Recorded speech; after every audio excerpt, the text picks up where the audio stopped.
সুপ্রিয় দেশবাসী ভাই বন্ধুগণ,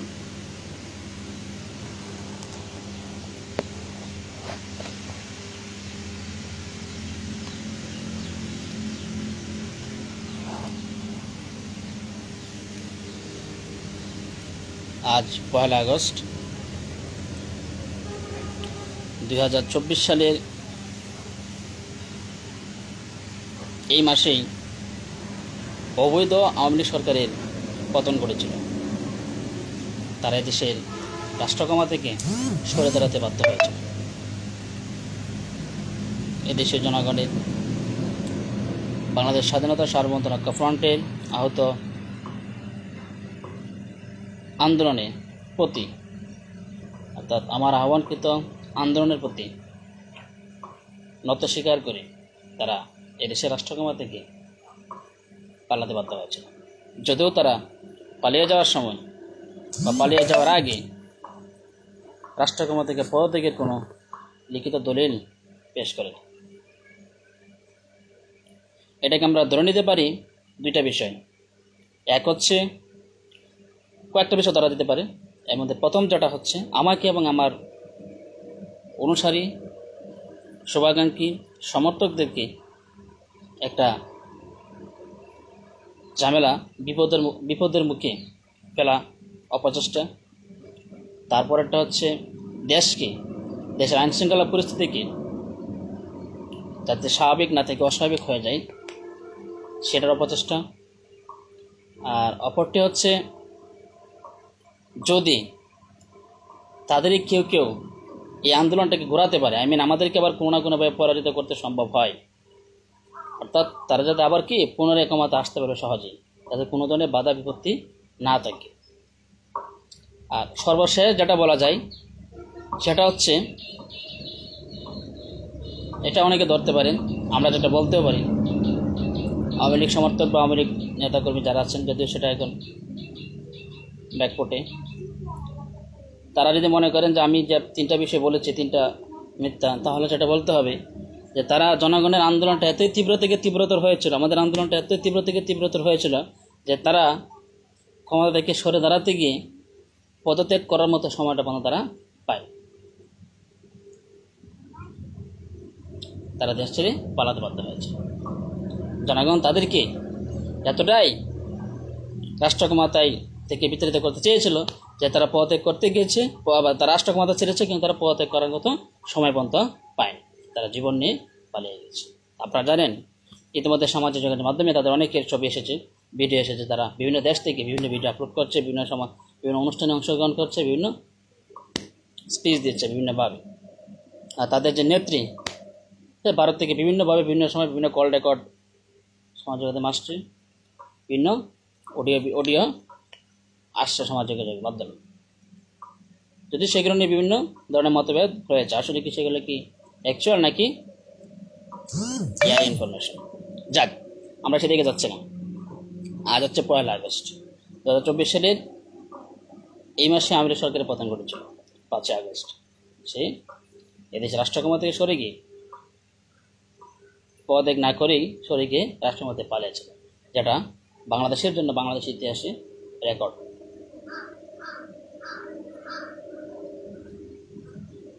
যাক, আমি আজকে মূলত এসেছি, এটা তো হয়ে গেছে। এখন তারা যে রাষ্ট্রক্ষমতায় আছে, যেটা বলা যাবে সংবিধানে, সেটা হচ্ছে কেবল কাগজে কলমের মধ্যে সীমাবদ্ধ। আর সেই হিসেবে বিবেচনা করলে তারা এই দেশের রাষ্ট্রক্ষমতায় আর নেই, কাজও তাদের হাতে কোনো ক্ষমতা নেই, কারণ তারা নিজেরাই পলাতক, আত্মগোপনে। আর এখন যে সরকারটি রয়েছে অবৈধ ইউনূস সরকারের নেতৃত্বে, অবৈধ ডক্টর মোহাম্মদ ইউনূসের নেতৃত্বে, সেটি হচ্ছে আরেকটি অবৈধ সরকার, যেটা আওয়ামী লীগ সরকারের চেয়ে মারাত্মক, জঘন্য এবং বড় অবৈধ সরকার। আমরা যদি অবৈধতার মাত্রা বিবেচনা করি, তাহলে সেটা হবে কি, আওয়ামী লীগ সরকারের যে অবৈধতা তার চেয়ে বড় অবৈধ। অনেক বিষয়ের মাত্রা হতে পারে, কোনো বিষয়ের মাত্রা নাও হতে পারে, তবে অনেক বিষয়ের মাত্রা হতে পারে। যেমন আপনি একটা অপরাধ করলেন, মার্ডার করা একটা একজন অপরাধ, কাউকে গালি দেওয়া সেটাও একটা নৈতিক অপরাধ, মিথ্যা বলা সেটাও অপরাধ।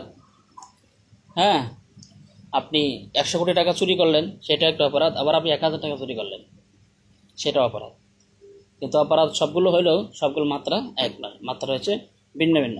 তবুও আমরা অবৈধতার মাত্রাতে বিবেচনা করি, তাহলে আওয়ামী লীগ সরকারের চেয়ে বড় অবৈধ সরকার, অর্থাৎ বেশি মাত্র অবৈধ সরকার হচ্ছে ডক্টর ইউনূসের নেতৃত্বাধীন যে সরকারটা এখন রাষ্ট্র ক্ষমতায় অধিষ্ঠিত রয়েছে।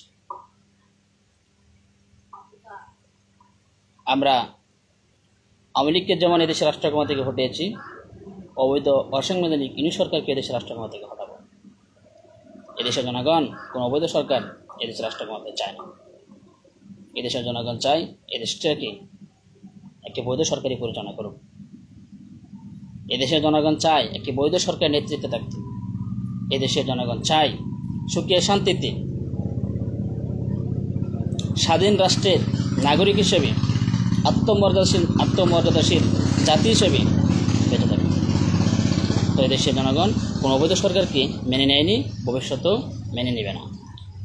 অবৈধ অসাংবিধানিক ইউনূস সরকারকে রাষ্ট্র ক্ষমতা থেকে সরানো আমাদের জন্য কোনো ব্যাপার ছিল না। কিন্তু বিষয়টা হচ্ছে আমাদের মধ্যে অনেক কমিউনিকেশনে গ্যাপ রয়েছে। আপনারা দেখেছেন, আমি যখন আওয়ামী লীগ সরকারের বিরুদ্ধে আন্দোলন ঘোষণা করে আওয়ামী লীগকে পরাজয় করে ফেলি, আমি বলেছি এর আগে যে আওয়ামী লীগ সরকারের বিরুদ্ধে আমি আন্দোলন করা ছাড়াও এর আগে অনেকে বিভিন্নভাবে বিভিন্ন সময় আন্দোলন ঘোষণা করেছেন, আন্দোলন পরিচালনা করেছেন, কিন্তু তারা কেউ আন্দোলনে সফল হতে পারেন। আপনারা জামাত ইসলাম সম্বন্ধে জানেন, জামাত ইসলাম নিজেরাই বলে, আপনারা অনেকে বলেন যে ওরা আওয়ামী লীগ সরকারের আন্দোলন করার থেকে শুরুর কথা, তারা 2009 সালের শুরুতে তাদের শীর্ষ পর্যায়ের অনেক নেতা গ্রেপ্তার হয়ে যায়। যদি আমরা সেটাকে ওই গ্রেপ্তারকে সমর্থন করি, কারণ তারা যুদ্ধাপরাধের মামলায়, মুক্তিযুদ্ধে মানবতা বিরোধী অপরাধের মামলায় গ্রেপ্তার হয়েছিল, অন্যান্য মামলায় গ্রেপ্তার হয়েছিল এবং শেষ পর্যন্ত নাকি মানবতা বিরোধী অপরাধে 71 মহান স্বাধীনতা যুদ্ধে মানবতা বিরোধী অপরাধের কারণে তারা সাজাপ্ত হয়েছে। আমরা সেটাকে সমর্থন করি। তো তারা কিন্তু আর আওয়ামী লীগ সরকারকে তুলে উঠতে পারেনি। তাদের এক নেতা দেলোয়ার হোসেন সাঈদী, তাই কিন্তু আমৃত্যু কারাদণ্ড দেওয়া হয়েছিল, সেই জেলে থেকে মারাও গিয়েছে। ওই লোকটাকে যখন তার রায় হয়েছিল তখন অসংখ্য লোক মারা গিয়েছিল, প্রায় সেটা হতে পারে 1 থেকে 150 বা তার উপরে। এই সংখ্যাটি তারা কিছুটা প্রতিবাদ করতে চেয়েছিল, কিন্তু তারা তাদের কি করুণ পরিণতিটা হয়েছিল এদেশের জনগণ জানে। তো তারা এরপর থেকে বলা চলে আর কোনো শক্তিশালী আন্দোলন আর গড়ে তুলতে পারেনি। দিন যত যাচ্ছিল তাদের দলের অবস্থা ততই খারাপ হচ্ছিল। একটা বানাটাই বোঝাতে দিচ্ছি যা তারা আন্দোলন ঘোষণা করেছিল, কিন্তু তারা কোনো আন্দোলনে সফল হতে পারেনি। এরপরও তারা বিভিন্ন সময় বিভিন্নভাবে আন্দোলন করেছিল। তাদের আটককৃত অনেক যে নেতৃবৃন্দ ছিল তাদেরকে বাঁচানোর জন্য তারা বিভিন্ন কূটকৌশল অবলম্বন করেছিল, অন্যপন্থা অবলম্বন করেছিল, বিভিন্ন আন্দোলন করতে চেয়েছিল বা করেছিল, কিন্তু তারা সেই সকল আন্দোলনে সফল হতে পারেনি। বিএনপি, শেখ বেগম খালেদা নেতৃত্বাধীন বিএনপি বিভিন্ন সময় বিভিন্ন আন্দোলন করেছিল, আন্দোলন ঘোষণা দিয়েছিল। জাতীয় পার্টি তারাও তৃতীয় শক্তির উত্থান ঘটানোর মতো বিভিন্ন পরিস্থিতি করেছিল, কিন্তু তারা কোনো ক্ষেত্রেই সফল হতে পারেনি। তো সর্বশেষ যেটা হচ্ছে সেটা হচ্ছে মূলত তারা আওয়ামী লীগ সরকারকে পরাজয় গঠন করাতে পারেনি, বরং তারা করেছিল কি ইতিহাসকে মানে সব অতীতের সব রেকর্ডকে ভঙ্গ করে তারা 2014 সালে একটা নির্বাচন করে ফেলেছিল, যেটা ছিল সম্পূর্ণ কি মানে আগে থেকে ক্ষমতা পাকাপোক্ত করে রাখা। যেখানে 154 সরকার গঠন করে দেন 151টি আসনের প্রয়োজন হয়, সেখানে 154টি আসন নিজের হাতে রেখেই বাকি আসনগুলোতে সে নির্বাচন দিয়েছিল। তার মানে হচ্ছে ক্ষমতা তার হাতে রেখেই সে নির্বাচন দিয়েছিল, যে নির্বাচনটাকেও আমরা লোকদেখানো নির্বাচন হিসেবে বিবেচনা করতে পারি। কিন্তু পারিপার্শ্বিক পরিস্থিতির কারণে বাংলাদেশ জাতীয়তাবাদী দল নামে দল সহ আরও কয়েকটি দলের কর্মকাণ্ডের কারণে আমরা সেই নির্বাচনটাকে আর লোকদেখানো নির্বাচন হিসেবে অভিহিত করিনি। আপনারা জানেন বাংলাদেশ জাতীয়তাবাদী দলের ইতিহাস, তারা সংশোধনের ইতিহাস নিয়ে আমি একটা বলি। 1996 সালে যখন আওয়ামী লীগ তত্ত্বাবধায়ক সরকারের জন্য আন্দোলন করছিল, তখন বিএনপি সেই আন্দোলনে সেই তত্ত্বাবধায়ক সরকার ব্যবস্থার পক্ষে ছিল না। আবার যখন 2008 সালের নির্বাচনের মাধ্যমে তত্ত্বাবধায়ক সরকার নির্বাচনের অধীনে আওয়ামী লীগ সরকার ক্ষমতায় আসে, আর 2014 সালে যখন পরবর্তী নির্বাচন হওয়ার কথা, ঠিক তার আগে থেকে বিএনপি বলা শুরু করলো যে তত্ত্বাবধায়ক সরকার ব্যবস্থা বাতিল হয়েছে সেটা তারা মানে না। এটা মানেটা হচ্ছে তারা দেখতে পেয়েছিল যে তত্ত্বাবধায়ক সরকারের অধীন ছাড়া অন্য কোনো আওয়ামী লীগ সরকারের অধীন নির্বাচন হয় তাহলে বিএনপির পরাজয়ের সম্ভাবনা রয়েছে। আর এই পরাজয়ের সম্ভাবনাটা জেনেই তার গণতন্ত্রের প্রতি যথাযথ শ্রদ্ধা ও সম্মান প্রদর্শন না করে কোর্টের যে বিজ্ঞ রায় হয়েছিল, পর্যবেক্ষণ হয়েছিল দূরদর্শী যে রায়টা দিয়ে এসেছিল, আমি ওই অপরাধীর কথা বলছি না যাকে গ্রেপ্তার করা হয়েছে বিচারপতি কারুলক, সে যদি অন্য কোনো ব্যাপারে কোনো অপরাধ করে থাকে সেই ব্যাপারে সাজা হতে পারে। আমি সেই বিষয়টা নিয়ে বলছি না, বলছি যে তার যে রায়টা হয়েছিল সেই রায়টা কিন্তু আমাদের মেনে নেওয়া রায়। ওই রায়টা ছিল মূলত একটা ভালো রায়, এটা একটি দূরদর্শী রায়। হ্যাঁ, সেই রায়ের মাধ্যমে সে এই রায়কে অপেক্ষা করে কোর্টের রায়ের প্রতি অবজ্ঞা প্রদর্শন করে তারা সেই তত্ত্বাবধায়ক সরকার ব্যবস্থা পুনর্বহালের দাবি করে আসছিল। তারা সেটা বিশ্বাস করেছিল, তারা বুঝতেই পেরেছিল হয়তোবা যে আমরা যদি তত্ত্বাবধায়ক সরকার ছাড়া তাদের যদি নির্বাচন অংশ নিই তাহলে আমাদের বড়ডবির সম্ভাবনা রয়েছে, পরাজয়ের সম্ভাবনা রয়েছে। এই ভেবেই মূলত তারা নির্বাচনে অংশগ্রহণ করা হয়। তারা বলছিল তত্ত্বাবধায়ক সরকার ফিরিয়ে আনলেই সংবিধান সংশোধন করে তাহলেই কেবল তারা নির্বাচনে অংশগ্রহণ করবে। আর এই সকল কারণে আমরা সব দিক বিবেচনা করি এই নির্বাচনকাল লোক দেখেও নির্বাচন সুবিধা করেনি। সম্মানিত বন্ধুগণ, আপনারা জানেন then I was a student.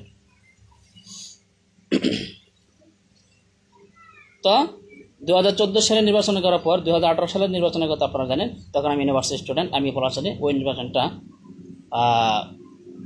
হওয়ার ব্যাপারে আমার যথেষ্ট অবদান ছিল, কিন্তু দেশের মিডিয়া সেটা কখনোই আমি ফোকাস করেনি।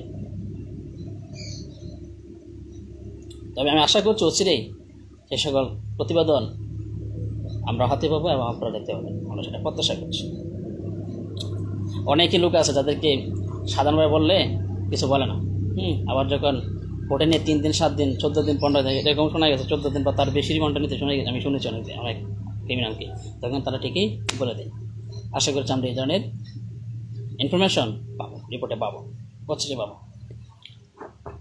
ঠিক আছে, আচ্ছা যাক, তো এই হচ্ছে ব্যাপারটা। আমি যেটা মূলত এসেছি আজকের যে বিষয়টা, হ্যাঁ, যে প্রসঙ্গ আমি বলছিলাম যে অতীতে অনেক আন্দোলন হয়েছিল, তারা কোনো আন্দোলনে সফল হতে পারেনি। কিন্তু আমি মোহাম্মদ রায়হানুদ্দিন, আমি যে আন্দোলনটা ঘোষণা করেছিলাম এই আওয়ামী লীগ সরকারের যে তারা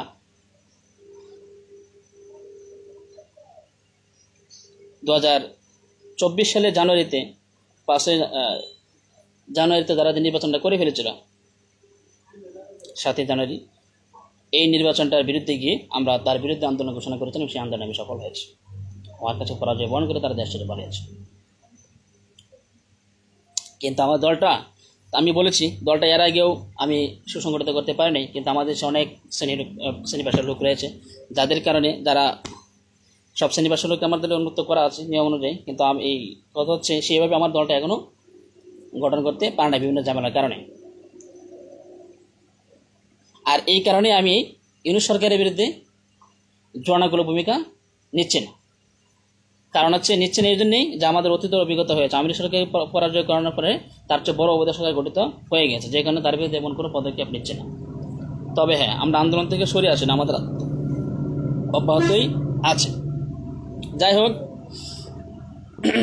যে আমরা বিজয়ী, আমরা বিজেতা, আমি বিজয়ী, আমি বিজেতা। আমার কাছে পরাজয় বরণ করেছে আওয়ামী লীগ নেত্রী শেখ হাসিনা এবং তার দল, তার সরকার। যাই হোক, এখন আপনারা দেখেছেন বর্তমানে যেটা নিয়ে খুব একটা বিষয় হচ্ছে ওটা জুলাই সনদ নিয়ে। এখন দুইটা বিষয়, খুব বেশি আরও কয়েকটা বিষয় আছে, আইনশৃঙ্খলা পরিস্থিতি, আইনশৃঙ্খলা পরিস্থিতির অবনতি, জননিরাপত্তা, এই সকল বিষয় আছে। তো সবগুলোর মধ্যে পর্যায়ক্রমে বিবেচনা করলে বলা যায় যে এখন সবচেয়ে যেটা টপ ইস্যু সেটা হচ্ছে কি জুলাই সনদ এবং আগামী জাতীয় সংসদ নির্বাচন। আমি এই দুইটা বিষয় নিয়ে কথা বলার জন্য আজকে লাইভে এসেছি। আর আমার হেডলাইনে সেটা আপনারা দেখতে পেয়েছেন, হেডলাইনে সেটা তো জুলাই সনদ এবং তথাকথিত অবৈধ জুলাই সনদ এবং আগামী জাতীয় সংসদ নির্বাচন নিয়ে।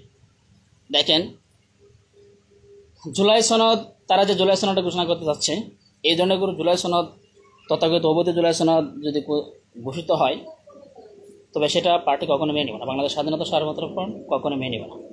আর আমরা বলেছি এর আগে, আমরা বিভিন্নভাবে প্রমাণ দিয়েছি সেটা সংবিধান বিরোধী, সংবিধান অবমাননা, সংবিধানের সীমা লঙ্ঘনকারী ঘোষণা। এবং সেটা কি দেশের স্বাধীনতা মুক্তিযুদ্ধের ঘোষণাপত্রের সাথে সাংঘর্ষিক, স্বাধীনতার ঘোষণার সাথে সাংঘর্ষিক। আমরা যে দেশকে সব ধরনের বৈদেশিক আগ্রাসন এবং আধিপত্যবাদ মুক্ত ঘোষণা করেছি সেটার সাথে সাংঘর্ষিক। এটা হচ্ছে একটি সম্পূর্ণ সংবিধান পরিপন্থী কর্মকাণ্ড। এই ধরনের কর্মকাণ্ড যদি তাদের কাছ থেকে পাওয়া যায়, তারা করে, তাহলে আমরা তাদের বিরুদ্ধে যথাযথ পদক্ষেপ গ্রহণ করব এবং আমরা এই ধরনের কোনো ঘোষণা মেনে নেব না। তারা যে অপরাধ করছে সে সকল অপরাধ অবশ্য তাদেরকে সাজা করতে, এই ব্যাপারে আমাদের যথাযথ পদক্ষেপ গ্রহণ করা আছে। প্রয়োজনে আরও পদক্ষেপ গ্রহণ করা হবে। সম্মানিত বন্ধুগণ, তারা এই ধরনের কোনো অনৈতিক অহেতুক কোনো জুলাই সনদ যদি ঘোষণা করে এদেশে বাংলাদেশ স্বাধীনতা সার্বভৌমত্ব রক্ষা ফ্রন্ট তা মেনে নেবে না, এই দেশের জনগণ তা মেনে নেবে না। আমি সংক্ষিপ্ত আহ্বান করছি, আপনারা এই ধরনের পদক্ষেপ থেকে সরে আসুন। যারা এখনও আছেন বিভিন্নভাবে প্রত্যক্ষতা প্রয়োগ হবে, আপনারা পদক্ষেপ থেকে সরে আসুন এবং এর বিরুদ্ধে অবস্থান গ্রহণ করুন। আর সবাইকে আহ্বান করছি, আপনারা এই ধরনের কোনো ঘোষণাপত্র জারি হলে বা প্রকাশিত হলে আপনারা সেটা কোনোদিনই মেনে নেবেন না, আমি আপনাদের কাছে আহ্বান করছি। আর যার যদি তারা করে, তাদেরকে বলা হয়েছে তাদের বিরুদ্ধে যথাযথ পদক্ষেপ গ্রহণ করা, বাংলাদেশ বাস্তবায়ন দৃষ্টান্ত করা হয়, তাদেরকে অবশ্যই ভোগ করতে হবে। আরেকটি বিষয় হচ্ছে আগামী জাতীয় সংসদ নির্বাচন। আপনারা জানেন যে একটি রাষ্ট্রকে সুন্দরভাবে পরিচালিত হতে হলে অবশ্যই বৈধ সরকারের কোনো বিকল্প নেই, বৈধ সরকার অবশ্যই হতে হবে। কোনো অবৈধ সরকারের অধীনে কোনো ভালো কিছু প্রত্যাশা করা যায় না, আইন শৃঙ্খলার পরিস্থিতি স্বাভাবিকের প্রত্যাশা করা যায় না, দেশে উন্নয়নের পরিস্থিতি আবার করা যায় না, জিডিপি গ্রোথ করার কোনো কিছু আশা করা যায় না, জনজীবনের উন্নতির কোনো বিষয় এটা প্রত্যাশা করা যায় না। তারপর আপনার যে অন্যান্য যত বিষয় রয়েছে, মনে করেন কোনো কিছুতে কি ভালো কিছু প্রত্যাশা করা যায় না যদি কোনো রাষ্ট্রে অবৈধ সরকার থাকে। বৈধ সরকার থাকতে হবে, তাহলে সব কিছু সম্ভব। আর এই বৈধ সরকারের জন্য বাংলাদেশের আইন এবং সংবিধানের জন্য বৈধ সরকার গঠনের জন্য একমাত্র পন্থা হচ্ছে জাতীয় সংসদ নির্বাচন। আর এই জাতীয় সংসদ নির্বাচন হতে হবে সুষ্ঠু হবে, তাহলেই কেবল বৈধ সরকার গঠিত হতে পারে। আর অন্যান্য নির্বাচন 2024 সালের 7ই জানুয়ারি হয়েছিল, ওই নির্বাচনের মাধ্যমে কিন্তু কোনো বৈধ সরকার গঠিত হয়নি। যথাযথভাবেই বৈধ সরকার গঠিত যথাযথভাবে বৈধ সরকার গঠিত হওয়ার জন্য যথাযথ নির্বাচনের প্রয়োজনীয়তা অপরিসীম।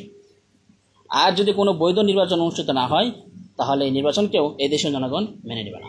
বাংলাদেশ স্বাধীনতা সার্বভৌমত্ব রক্ষা ফ্রন্ট কোনো অনৈতিক অহেতুক অবৈধ লোক দিয়ে কোনো পাতানো নির্বাচন মেনে নেয় না এবং ভবিষ্যতে কোনোদিন তা মেনে নেবে না। ডক্টর মোহাম্মদ ইউনূস সরকার সে নিজে একটা অবৈধ সরকার, তার দেওয়া কোনো কিছু, তার দেওয়া যত ফরমান, ডিক্রি, নির্দেশনা, ঘোষণা যা রয়েছে সবই অবৈধ ঘোষিত হবে। আর তার দ্বারা কোনো নির্বাচন যদি এই দেশে অনুষ্ঠিত হয়, তারা আহ্বানে তার নির্দেশনা, তাহলে সেই নির্বাচনও এই দেশের জনগণের নিকট গ্রহণযোগ্য হবে না, তা হবে অগ্রহণযোগ্য এবং অবৈধ। বাংলাদেশ স্বাধীনতা সার্বভৌমত্ব রক্ষা ফ্রন্ট এই ধরনের কোনো নির্বাচন মেনে নেবে না। এই দেশের জনগণ এই ধরনের কোনো অবৈধ নির্বাচন, অগ্রহণযোগ্য নির্বাচন, পাতানো লোক দিয়ে কোনো নির্বাচন কোনোদিনই মেনে নেবে না। আমরা একটা দেশের রাজনৈতিক দল, আমরা শুধু কোনো একটা সমস্যাকে জাতির সামনে উপস্থাপন করে কান্ত দেখিনি, আমরা সেটা নিয়েও ভাবি, আমরা সেই ব্যাপারেও ভেবে রেখেছি। সেটা আমরা এই ধরনের পরিস্থিতিকে, যে আওয়ামী লীগ সরকার তারা নিজের রাষ্ট্রক্ষমতা পদত্যাগ না করে দেশ ছেড়ে পালিয়েছে, সংসদ ভেঙে দেওয়া হয়ে গেছে, 1 বছর অতিবাহিত হয়ে যাচ্ছে, হয়ে গেছে অলরেডি বলতে গেলে, আর কয়েকদিন বাকি আছে। আমরা এই পরিস্থিতি আমরা ভেবে রেখেছি কী করতে হবে। আমরা বলছি যে সংবিধান অনুযায়ী মহামান্য রাষ্ট্রপতি যদি এবারে সিদ্ধান্ত গ্রহণ করে গ্রহণ করেন, তাহলে সেই নির্বাচন কেবল বাংলাদেশ স্বাধীনতা সার্বভৌমত্ব রক্ষা ফ্রন্ট মেনে নিতে পারে, এই দেশের জনগণ মেনে নিতে পারে। অন্য কেউ কোনো অবৈধ সরকারের মাধ্যমে, এই দেশে অবৈধ সরকারের নির্দেশনায় অবৈধ সরকারের গৃহীত কোনো পদক্ষেপের পরিণত কোনো এই দেশের নির্বাচন হয়, এই নির্বাচনে দেশের জনগণ মেনে নেবে না, বাংলাদেশ স্বাধীনতা সার্বভৌমত্ব রক্ষা ফ্রন্ট মেনে নেবে না। আর এর জন্য যদি কোনো অপ্রীতিকর পরিস্থিতি ঘটে, ভবিষ্যতে উদ্ভব হয়, তাহলে এর জন্য সম্পূর্ণ দায়ভার বহন করতে হবে এই অবৈধ অসাংবিধানিক ইউনূস সরকার এবং তার অবৈধ সমর্থকদেরকে। এই অবৈধ অসাংবিধানিক সরকারের যারা সমর্থক রয়েছে, প্রত্যক্ষত পরোক্ষ হবে, তাদেরকে সেই দায়ভার গ্রহণ করতে হবে। আর আমরা শুধু দায়ভার গ্রহণ করতে হবে সেটা বলে কারণ তাই কিনা আপনারা জানেন, আমরা এই দায়ভারের কারণে আপনাদেরকে বিরুদ্ধেও যথাযথ পদক্ষেপ গ্রহণ করব, আপনাদেরকে সেবারেও সাজা ভোগ করতে হবে। সম্মানিত বন্ধুগণ, আমি যে বিষয়টা বলতে চেয়েছিলাম যে মহামান্য রাষ্ট্রপতি সংবিধান অনুযায়ী সে নিজেই নির্বাচন আয়োজন করতে পারে, কারণ তার সংবাদ বলে সে সংসদ ভেঙে দিয়েছে, এখন এতদিন লেট হয়ে গেছে সেটা বলে আর লেট করলে হবে না। তো আমরা বলছি যে মহামান্য রাষ্ট্রপতি ওনার নির্দেশনায় নির্বাচন কমিশন রয়েছে, আর এই নির্বাচন কমিশন তারা সংবিধান অনুযায়ী যে সময়সীমা 3 মাস মধ্যে নির্বাচন নিতে পারে না, সো এই নির্বাচন কমিশন ভেঙে দিয়ে নতুন নির্বাচন কমিশন গঠন করে ওই নির্বাচন কমিশনকে মহামান্য রাষ্ট্রপতির নির্দেশনায় যদি নির্বাচন করে, তাহলে সেই নির্বাচনে কেবল বাংলাদেশ স্বাধীনতা সার্বভৌমত্ব মেনে নিতে পারে, এই দেশের জনগণ মেনে নিতে পারে এবং সেটাই কেবল বৈধ নির্বাচন হতে পারে। এছাড়া কোনো বৈধ নির্বাচন, এছাড়া অন্য বিষয় রয়েছে, ভোট কারচুপি হওয়া যাবে না, ফলাফল ঠিকভাবে ঘোষিত, এই সকল বিষয় রয়েছে। তো তাহলে কেবল সেই নির্বাচন বৈধ নির্বাচন হতে পারে এবং সুষ্ঠু ও অবাধ এবং কোনো বৈধ নির্বাচন অনুষ্ঠিত হলেই সেই নির্বাচনকে মেনে নেবে বাংলাদেশ স্বাধীনতা সার্বভৌমত্ব রক্ষা ফ্রন্ট। এরপরে আমরা আমাদের দুটি অবস্থান স্পষ্ট করলাম, আমরা কোনো অবৈধ নির্বাচন মানে না, ভবিষ্যতে কোনো অবৈধ নির্বাচন মানব না, আমরা কোনো লোক দেখানো, পাতানো, অগ্রহণযোগ্য নির্বাচন মানে না, মানব না। সবাইকে ধন্যবাদ জানিয়ে শেষ করছি। আল্লাহ হাফেজ। সবাই ভালো থাকবেন, সুস্থ থাকবেন। জয় বাংলাদেশ।